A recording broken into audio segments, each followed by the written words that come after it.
샬롬, 12월 14일 월요일 아침 기도회를 시작하겠습니다.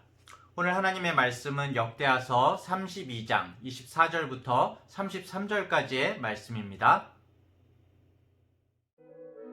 그때에 히스기야가 병들어 죽게 되었으므로 여호와께 기도하매 여호와께서 그에게 대답하시고 또 이적을 보이셨으나 히스기야가 마음이 교만하여 그 받은 은혜를 보답하지 아니하므로 진노가 그와 유다와 예루살렘에 내리게 되었더니 히스기야가 마음의 교만함을 뉘우치고 예루살렘 주민들도 그와 같이 하였으므로 여호와의 진노가 히스기야 생전에는 그들에게 내리지 아니하니라.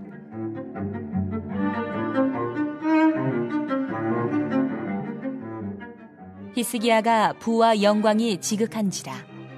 이에 은금과 보석과 향품과 방패와 온갖 보배로운 그릇들을 위하여 창고를 세우며 곡식과 새 포도주와 기름의 사물을 위하여 창고를 세우며 온갖 짐승의 외양간을 세우며 양떼의 우리를 갖추며 양떼와 많은 소떼를 위하여 성읍들을 세웠으니 이는 하나님이 그에게 재산을 심히 많이 주셨음이며 이 히스기야가 또 기혼의 윗샘물을 막아 그 아래로부터 다윗성 서쪽으로 곧게 끌어들였으니 히스기야가 그의 모든 일에 형통하였더라.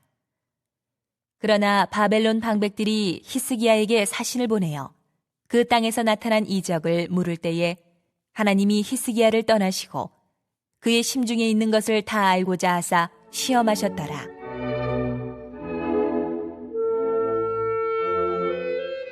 히스기야의 남은 행적과 그의 모든 선한 일은 아모스의 아들 선지자 이사야의 묵시책과 유다와 이스라엘 열왕기에 기록되니라.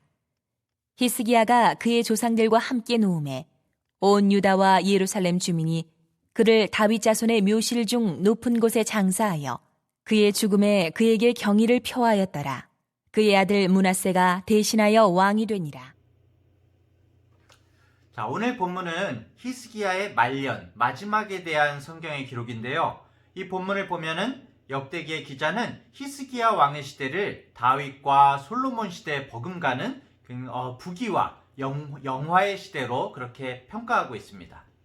히스기야 시대에 대한 이 설명들은 어떻게 보면 히스기야가 살아왔던 삶에 대한 평가를 나타낸다고 할 수가 있습니다. 물론 이 물질적인 풍요만이 하나님 앞에서 신실한 삶을 살았는가를 나타내는 것은 아니지만은 이런 본문을 통해서 히스기야와 그 동시대를 살았던 사람들이 히스기야 왕을 얼마나 존경하고 있었는지, 얼마나 크게 평가했는가를 우리가 살필 수가 있는 거죠. 자, 33절에 보면 히스기야가 그의 조상들과 함께 누움에 온 유다와 예루살렘 주민이 그를 다윗 자손의 묘실 중 높은 곳에 장사하여 그의 죽음에 그에게 경의를 표하였더라, 이렇게 나오고 있습니다. 이런 사실은 히스기야에 대한 백성들의 존경과 사랑이 컸다는 것을 또 한 번 말하고 있는 것이죠. 히스기야의 그 종교개혁을 보면서 우리는 하나님을 충심으로 섬겼던 히스기야를 발견할 수가 있는데요. 히스기야 왕은 모든 왕들이 대부분 이루지 못했던 우상숭배의 그 소굴인 산당까지도 아주 철저하게 제거를 했고, 또 수백 년 동안 우상으로 섬기고 있던 모세의 노뱀도 과감하게 부수어 버렸습니다. 그리고 히스기야 왕은 매사에 그 모세의 율법에 순종하고 하나님께 의지하는 그런 모습을 보였죠. 어제 주일 말씀에서도 우리가 봤지만은 아시리아의 사네립이 유다를 침공해 왔을 때 그가 참된 믿음과 용기가 무엇인가를 우리들에게 보여주기도 했습니다. 그리고 무엇보다도 히스기야는 백성들을 깊이 생각하는 왕이었는데요. 30절을 보면은 이 히스기야가 기온의 윗샘물을 막아서 그 아래로부터 다윗성 서쪽으로 곧게 끌어들였으니 히스기야가 그의 모든 일에 형통하였더라, 라고 그렇게 나와 있습니다.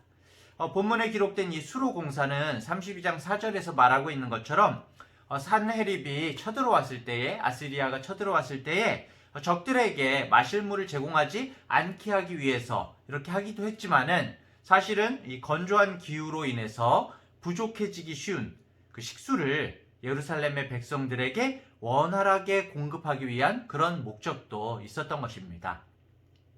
흔히 히스기야의 수로, 히스기야의 터널로 불리기도 하는데, 이 수로의 총 길이가 저는 실제로 보지는 못했지만 총 길이가 약 520m에 달한다고 해요.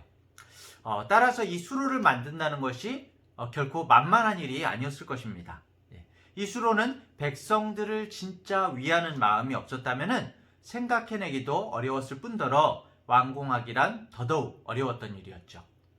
이러한 히스기야에 대해서 열왕기 기자는 그의 조상 다윗의 모든 행위와 같이 여호와께서 보시기에 정직하게 행했다라고 평가를 했고요. 또 오늘 역대기 기자도 역시 본문에서 32절에서 보면은 히스기야의 남은 행적과 그의 모든 선한 일은 아모스의 아들 선지자 이사야의 묵시책과 유다와 이스라엘 열왕기에 기록되니라 라고 말하고 있습니다. 선한 일.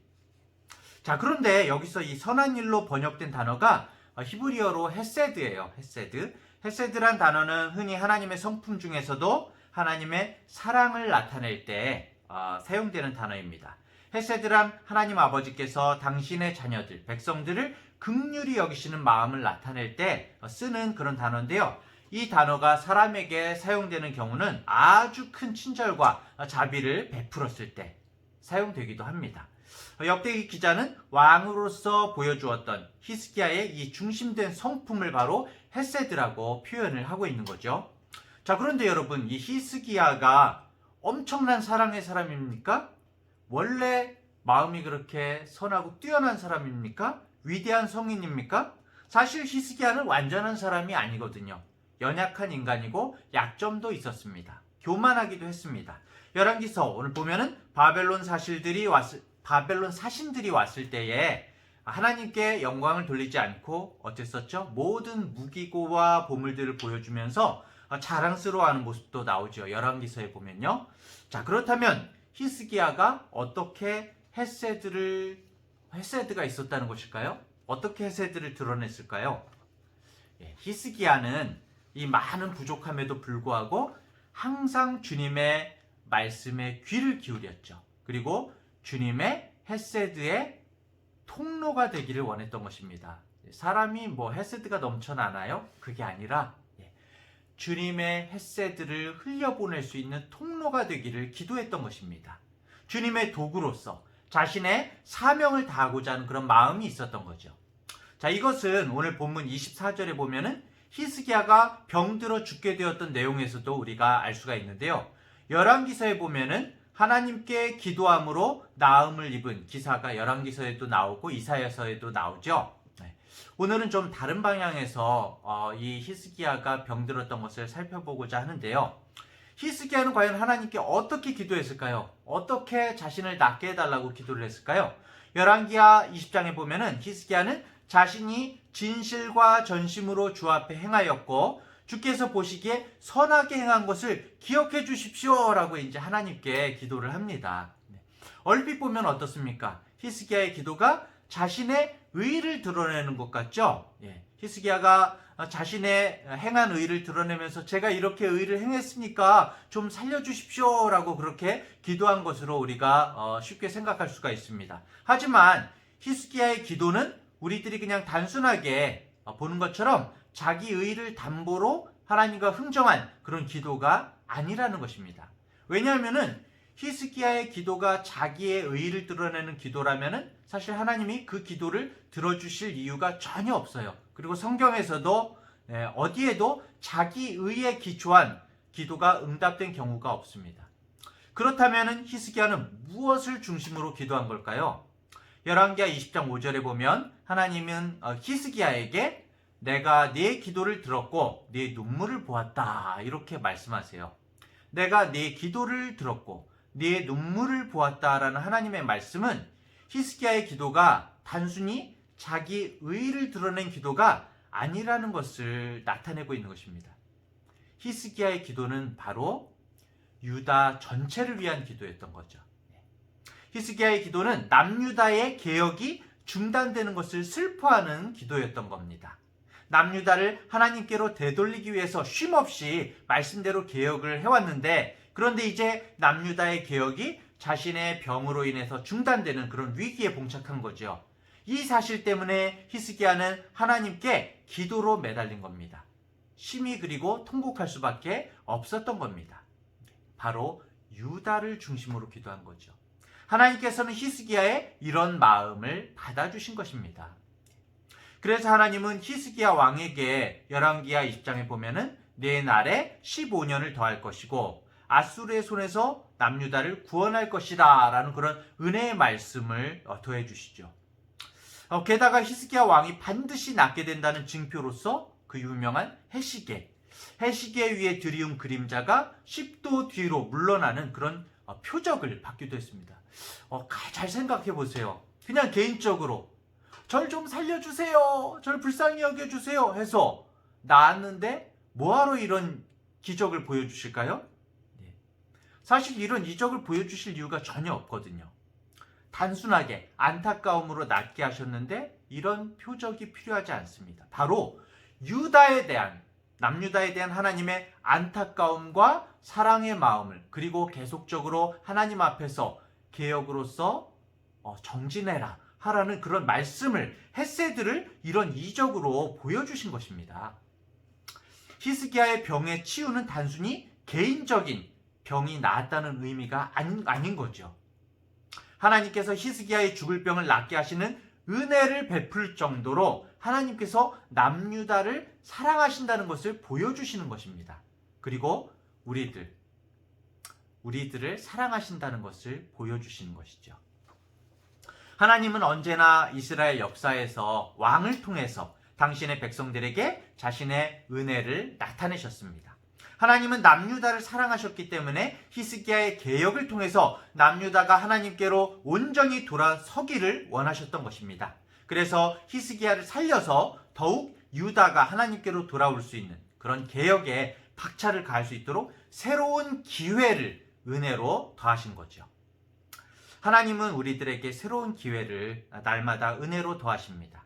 하지만 하나님이 우리들에게 주시는 은혜는 나만을 위한 은혜가 아니죠. 히스기야처럼요. 히스기야에게 주신 은혜가 히스기야만 사랑하셨기 때문에 은혜를 주신 것이 아닙니다.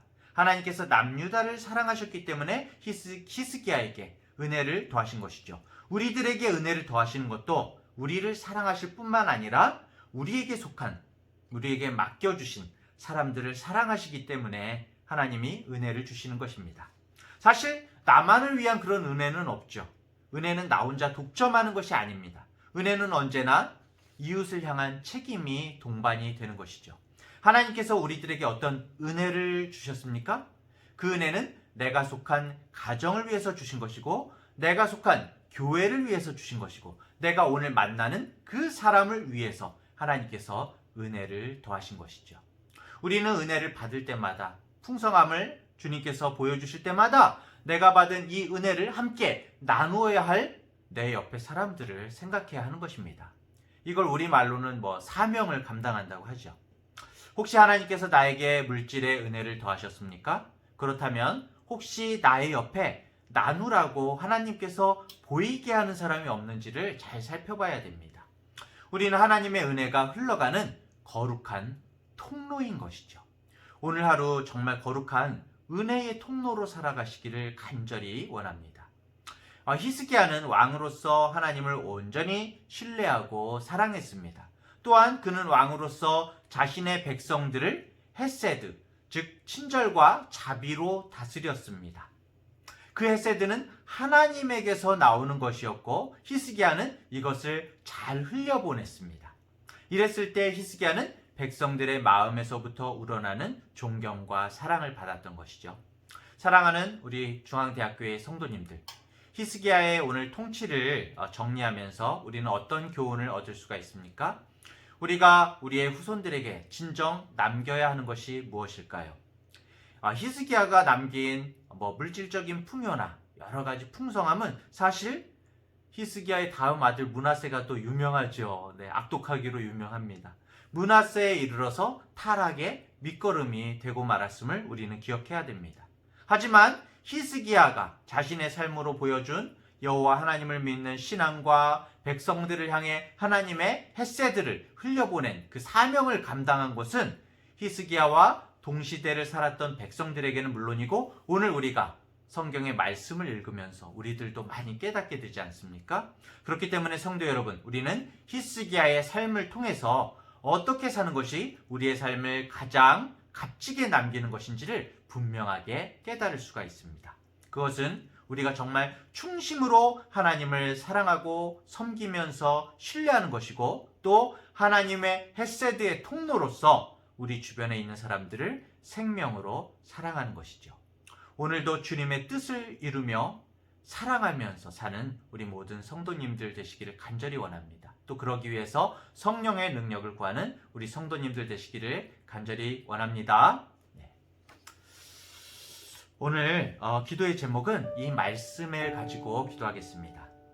하나님의 헤세드를 흘려보내는, 사랑을 흘려보내는 사명을 감당하는 삶을 살게 하여 주시옵소서. 이 기도의 제목을 가지고 오늘 하루 살기를 원합니다. 제가 기도하고 다 함께 기도하시겠습니다. 은혜가 풍성하신 주님, 저희가 이 땅에 사는 동안 저희의 코끝에서 호흡이 멈추는 그날이 반드시 다가옴을 기억하게 하여 주시옵소서. 이 땅에서 우리가 영원을 누릴 것처럼 착각하면서 살지 않게 하시고, 언젠가 주님의 준엄한 평가와 심판에 직면할 그때를 기억하면서 살게 하여 주시옵소서.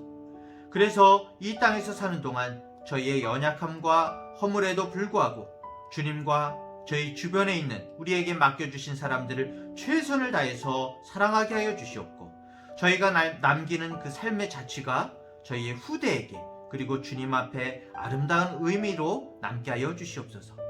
주님, 하지만 우리의 사랑이 너무나 부족합니다.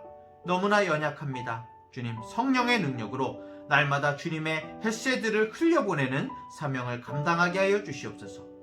하나님의 은혜를 나 혼자 독점하는 이기적인 사람이 되지 않게 하여 주시옵고, 하나님이 은혜를 주실 때마다 그 은혜가 물질의 은혜든지 혹은 건강의 은혜든지 항상 주님의 은혜를 받을 때마다 그 은혜를 함께 나눌 사람도 더하시기를 원합니다.